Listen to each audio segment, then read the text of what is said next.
yang menyebabkan seseorang tidak bisa mengingat fakta, informasi, atau kejadian yang pernah dialaminya.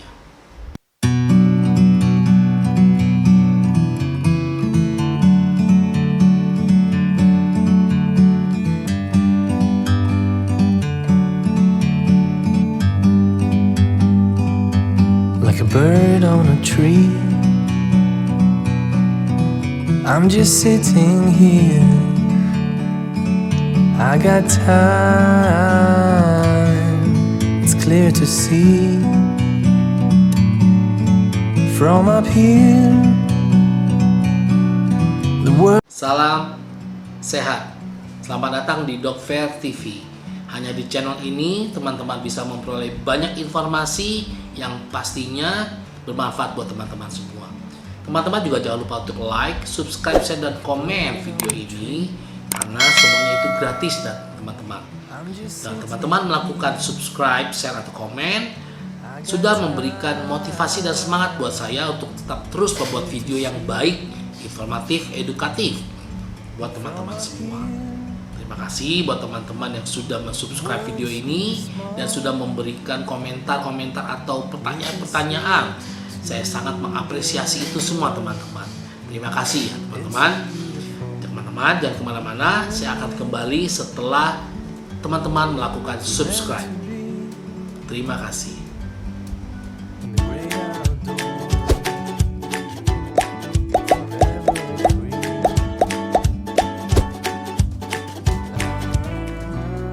Terima kasih buat teman-teman yang sudah subscribe video ini. Pada kesempatan kali ini saya akan memberikan informasi mengenai suatu kelainan yang disebut dengan amnesia. Amnesia atau hilang ingatan adalah gangguan yang menyebabkan seseorang tidak bisa mengingat fakta, informasi, atau kejadian yang pernah dialaminya. Gangguan daya ingat pada penderita amnesia bisa ringan atau berat hingga mengganggu kehidupan penderitanya. Amnesia dapat terjadi sementara atau permanen. Hilangnya ingatan pada kondisi ini dapat berupa hilang ingatan sebagian atau seluruhnya. Umumnya penderita amnesia masih dapat mengingat identitas dirinya. Hanya saja akan kesulitan untuk mengingat hal-hal baru atau mengingat kejadian-kejadian di masa lalu. Amnesia sering dikaitkan dengan demensia, yaitu sebuah kondisi yang juga mengganggu daya ingat. Namun keduanya merupakan kondisi yang berbeda ya teman-teman. Jadi antara amnesia dan demensia adalah kondisi yang berbeda. Penderita demensia akan mengalami gangguan pada daya ingat sekaligus, ingat teman-teman, sekaligus penurunan fungsi kognitif. Yaitu dua hal yang berbeda ya teman-teman antara amnesia dan demensia. Gejala amnesia. Gejala utama amnesia adalah hilangnya ingatan masa lalu atau kesulitan mengingat hal-hal yang baru. Berdasarkan gejala yang ditimbulkan, amnesia dapat dibagi menjadi beberapa jenis, yaitu amnesia anterograd. Pada kondisi ini, penderita akan sulit membentuk ingatan baru. Gangguan ini dapat bersifat sementara atau permanen. Berikutnya adalah amnesia retrograd. Pada kondisi ini, penderita tidak bisa mengingat informasi atau kejadian di masa lalu. Gangguan ini bisa timbul dengan kehilangan ingatan yang baru terbentuk, kemudian berlanjut dengan kehilangan ingatan yang lebih lama, seperti ingatan di masa-masa kecil. Berikutnya adalah amnesia global sementara. amnesia jenis ini masih belum bisa dimengerti sepenuhnya. Namun, kehilangan ingatan yang terjadi pada kondisi ini biasanya bersifat ringan dan sementara. Saat mengalami amnesia ini, penderita akan merasa bingung atau gelisah yang hilang timbul dan berulang-ulang. Berikutnya adalah amnesia infantil. Amnesia infantil adalah kondisi yang menyebabkan seseorang tidak bisa mengingat kejadian yang terjadi dalam 3 hingga 5 tahun awal kehidupannya. Lakukan pemeriksaan ke dokter jika teman-teman mengalami penurunan daya ingat, terutama jika sampai mengganggu aktivitas sehari-hari. Pemeriksaan sejak awal diperlukan untuk mengetahui penyebab dari keluhan yang teman-teman rasakan. Pemeriksaan dokter perlu segera dilakukan jika teman-teman mengalami hilang ingatan secara tiba-tiba atau setelah cedera di kepala. Penderita amnesia mungkin tidak sadar dengan kondisinya. Jika teman-teman menyadarinya ada gejala amnesia pada seseorang, sebaiknya segera bawa orang tersebut ke dokter. Penyebab amnesia. Amnesia terjadi akibat adanya kerusakan pada bagian sistem limbik yang ada di otak. Jadi kerusakan sistem limbik yang ada di otak, teman-teman. Bagian ini berperan dalam mengatur ingatan dan emosi seseorang. Ingat sekali lagi teman-teman, sistem limbik. Kerusakan pada sistem limbik bisa disebabkan oleh beberapa kondisi berikut ini, yaitu misalnya akibat cedera pada kepala, misalnya akibat kecelakaan, stroke, kejang-kejang, ensefalitis atau peradangan otak, bisa juga diakibatkan oleh tumor otak, penyakit otak degeneratif seperti Alzheimer atau demensia, kebiasaan mengkonsumsi minuman keras dalam jangka waktu yang lama, konsumsi obat-obatan tertentu seperti benzodiazepin dan obat penenang, penurunan pasokan oksigen pada otak, misalnya akibat keracunan karbon monoksida, gangguan pada pernafasan, atau serangan jantung. Trauma psikologis, misalnya akibat pelecehan seksual. Diagnosis amnesia. Biasanya dokter akan menanyakan keluhan penurunan dan kehilangan daya ingat yang dialami oleh pasien, serta riwayat kesehatan dan obat-obatan yang sedang atau pernah dikonsumsi oleh pasien. Penderita amnesia mungkin akan kesulitan menjawab pertanyaan yang diajukan oleh dokter. Oleh karena itu, dokter akan melakukan tanya jawab dengan anggota keluarga atau kerabat dari pasien. Jadi dilakukan anamnesis.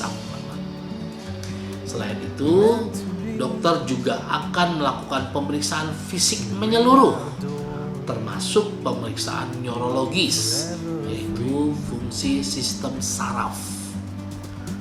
Untuk mengetahui penyebab amnesia yang dialami pasien, dokter akan meminta pasien untuk melakukan serangkaian pemeriksaan penunjang, yaitu tes kognitif untuk memeriksa kemampuan berpikir dan mengingat, tes darah untuk mendeteksi apakah ada infeksi pada otak, lalu MRI atau CT scan untuk melihat adanya kerusakan, perdarahan, dan tumor pada otak. Lalu juga dilakukan EEG atau elektroencephalogram untuk mendeteksi aktivitas listrik pada otak. Pengobatan amnesia. Pengobatan bertujuan untuk memperbaiki gangguan daya ingat dan menangani penyebab yang mendasari timbulnya amnesia, teman-teman.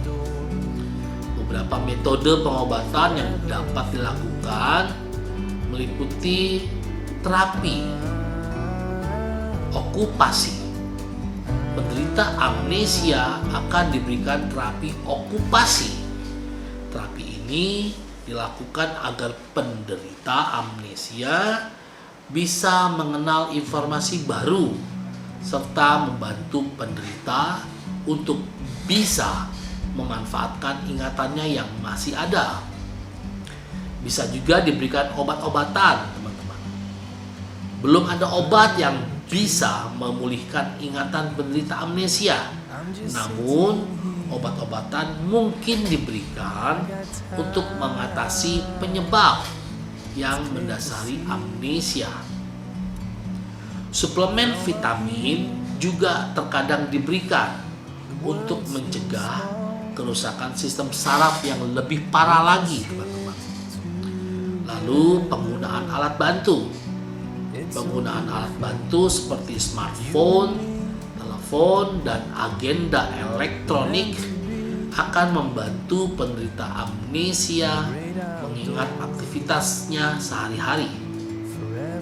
Selain itu, buku catatan dan foto-foto seperti foto tempat atau foto lokasi di mana dapat digunakan oleh penderita amnesia untuk mengingat kejadian atau orang-orang di sekitarnya.